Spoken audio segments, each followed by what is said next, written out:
3, 2, 1, and go. This debate is a strategy debate. Climate activists need a strategy on how to get political capital, funding, and lobby power to actually enact change on their local community level and on the national level as a whole. Insofar as this is a strategy debate, government bench's strategy at best will put environmental change as the back burner and secondary issue, because every other social justice struggle given in the info slide will always take proximity towards the environment for the same mex that PM gave you.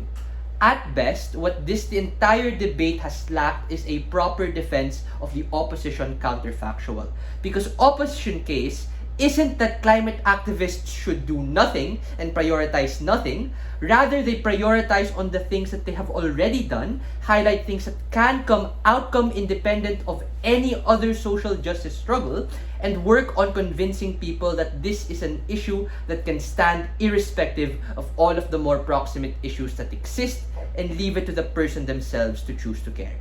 Please note, it's only in Joseph's speech where you get this counterfactual and the proper mechanization in order for it to win. Two specific metrics in this round. Let's talk about the first one. Which side gets the most attention, which translates to the most active change and political will? I will infinitely be more charitable towards opening government than opening opposition, because OG I do think has an interesting case. OG's best point in this entire round is in saying that people in areas where other social justice struggles are more prominent give zero care about climate change. So linking it towards other issues can marginally increase their care.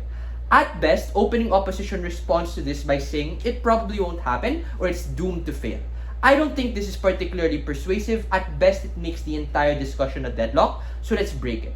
Joseph gave you 3 reasons as to why even when they succeed, they are still bad.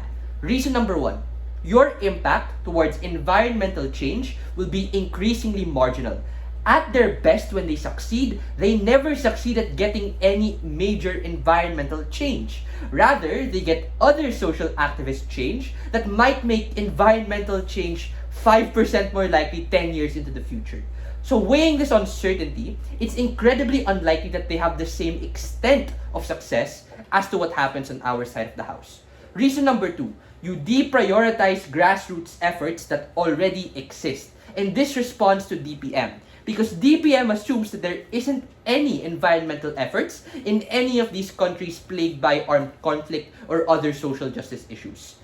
This is false. What is lacking is that they aren't highlighted by climate activists in status quo. There are absolutely many activists within Africa, within the Middle East, within more underdeveloped portions of the world that don't get as much attention because outside media chooses to prioritize other things. So on attention, you literally forget people who already do all of that good environmental work.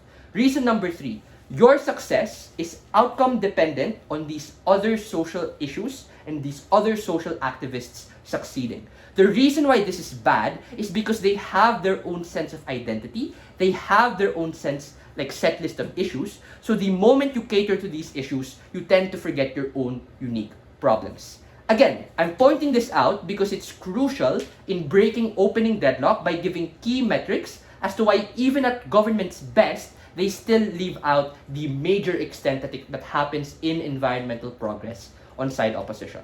Let's talk about Joseph's comparative then, because I genuinely think this is his round-winning extension. Joseph explains that the active and better strategy in status quo that you want to bolster is highlighting and partnering with grassroots activists in countries where these social issues are a lot more prominent. Why is this comparatively the better choice? The first is that you prioritize helping activists who already do provide a lot of support and help. This is the more important metric instead of CG's impact of having more people, because they are the ones that are actually helping in a significant way and in a significant degree. The second reason why this is comparatively better is because you provide a clear, unified, and not diluted way of seeing the movement. And let me be clear about our trade-off, right? Because our trade-off is that you probably won't get a lot of other people who prioritize their own lived experiences first. And guess what? It's fine. Not all people can be environmental activists. The world is wide enough for other people to care about other things. But at least on our side of the house, you make it clear to people who can care about the environment a more effective way of buying in, because you don't dilute it towards other issues that are going to be like interconnected with them.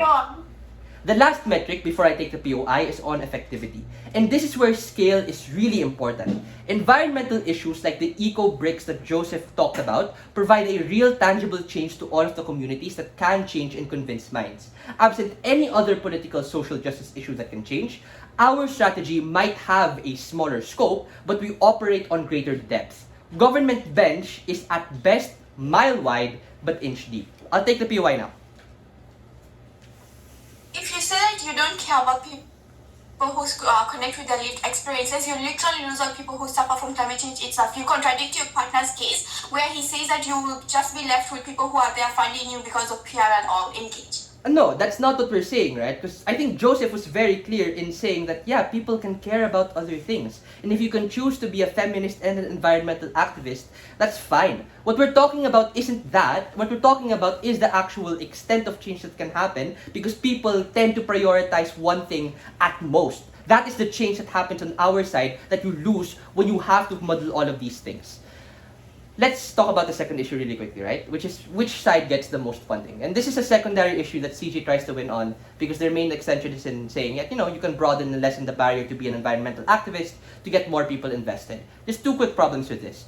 I first want to question their impact, because at no point is their impact actually clear. At most, they say that more people are in the movement, but more people does not equate to more funding, nor does it equate to more income, more effectivity, and more support. In fact, Joseph directly points this out by talking about the likely outcome on their side of the house, on only partnering for optics and only caring for the performative aspect of this. But secondly, right, their side presumably has to share support against other social issues. So basic math dictates getting 50% of funding is less money than getting 100% of funding. Like, that's the very clear utilitarian metric on how we win this debate. For all of those reasons, very clear CO win.